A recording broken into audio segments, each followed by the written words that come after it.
Okay, YouTube, this is a demonstration video for the B&M Ratchet shifter.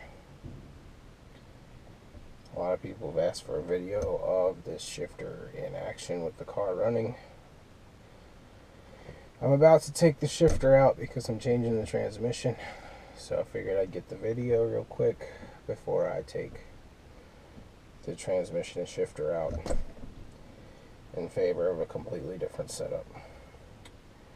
But this setup's worked really good for me. I've had it for about 3 years. This is a B&M Ratchet shifter. The shifter model is a Quicksilver. The transmission in this car is a 4R70W. It might be a newer variant, but essentially it works the same as that transmission. And you use the same adapter kit to make this shifter work. And it's the same for all of the Crown Vics. And it would work with any Ford 4R70W. This shifter is a universal shifter with custom cover on it. And it is mounted in factory Crown Vic console that came only in the Sport models and the Marauder model.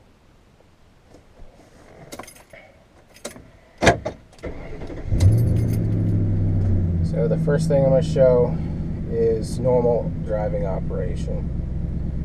So the great thing about the Quicksilver shifter is you can use it every day and it's not a big hassle. You don't have to worry about ratcheting every gear every time you drive somewhere. So I have this one rigged up, and you can see this in my other video. There's a switch here to turn overdrive off. I'm probably not going to go super fast on this drive, so I turned overdrive off. It won't go into 4th gear now. It'll only go into the drive gear.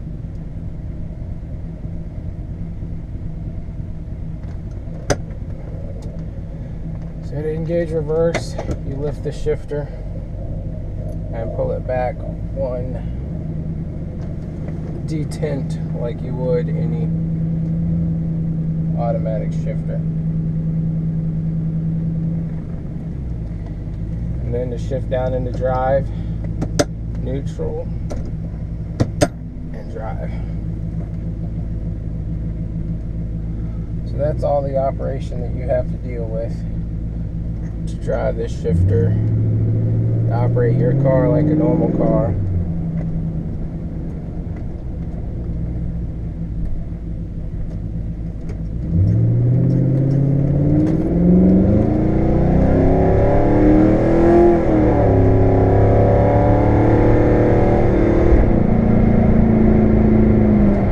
As you can tell, the car shifts through each gear perfectly normal, just like you would expect with any automatic transmission.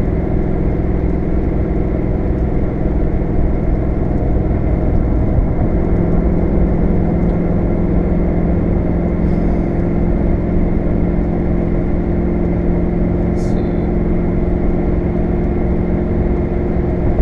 I'm coming up on the turnaround here. Turn around. I'll show you. You can ratchet down the gears. Now it's in 2nd. And again. Now it's in 1st. So it won't ratchet any further. It's in the lowest gear. This is the lowest position on this shifter.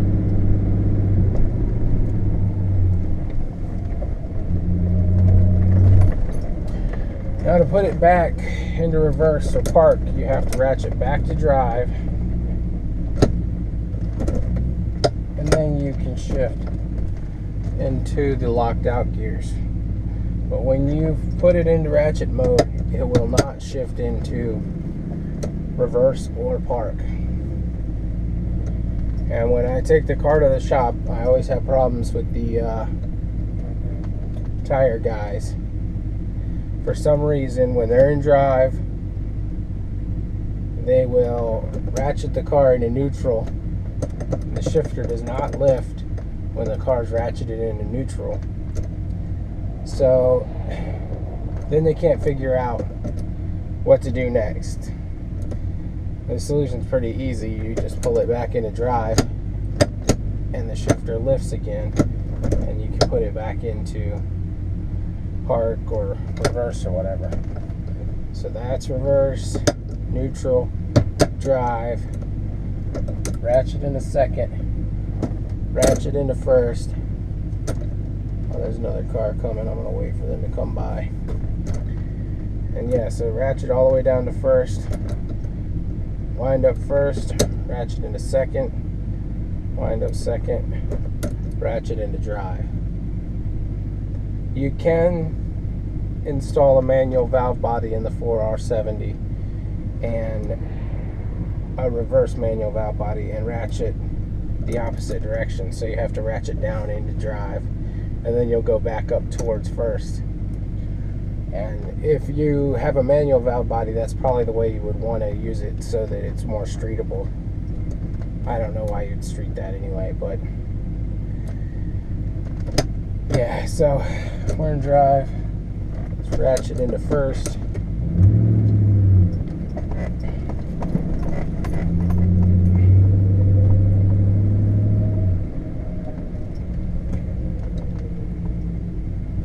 And yeah.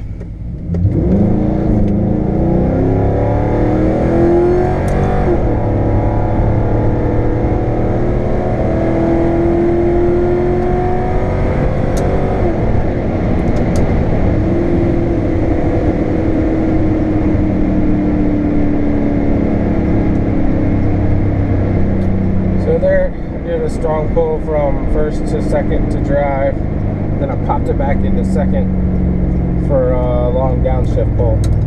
Now I've put it into first again at 35.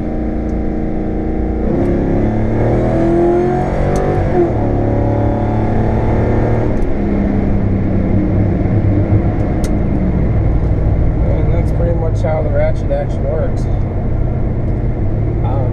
With the electronic control 4R70 transmissions, you can't shift from second to first unless you go under a certain speed. The computer controls that, and it won't engage the electronic solenoid to shift the gear until that has happened. So I'm sure a tuner could manipulate that setting if you wanted it changed, but it's probably a good idea to keep it set the way they designed it to work.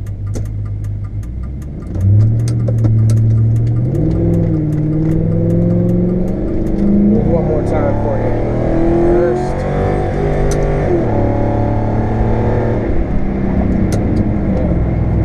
Yeah. I let it hit the limiter that time. That's why there was a little stutter there.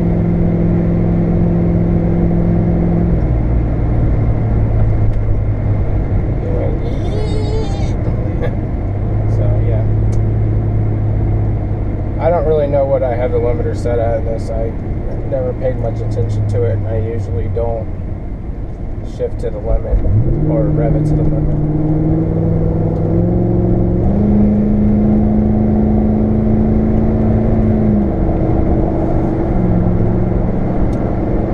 So yeah, this is drive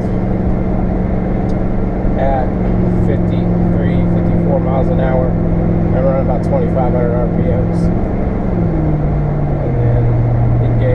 Overdrive drops down to about 1,800 RPMs.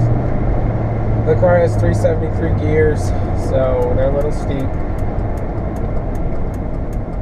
short, whichever way that works.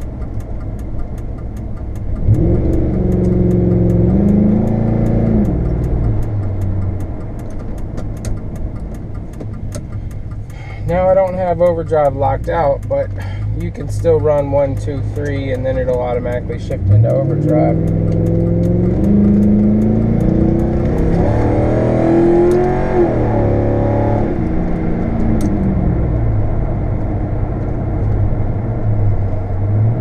And with my setup, it's hard to see the indicator as to which gear it's in. So you kind of want to keep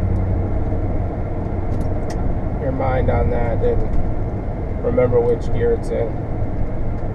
Because with the linear pattern, there's no other way to tell besides memory or looking at it or lifting the shifter to tell that it's in drive.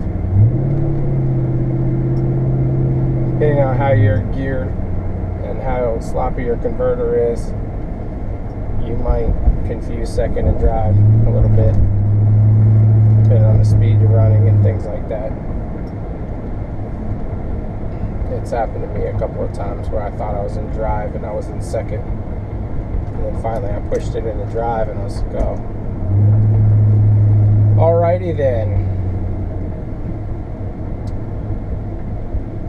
Well, that's pretty much it. The much anticipated video of the ratchet shifter in action. Hopefully the frame's good on this. My transmission used to shift a lot harder. It has a J-Mod shift kit in it, but it's getting really, really tired, which is most of the reason why it's coming out. With the J-Mod and 373 gears, it should bark first and second gears, but it doesn't. And it's definitely attributed to the transmission just not working the way it's supposed to.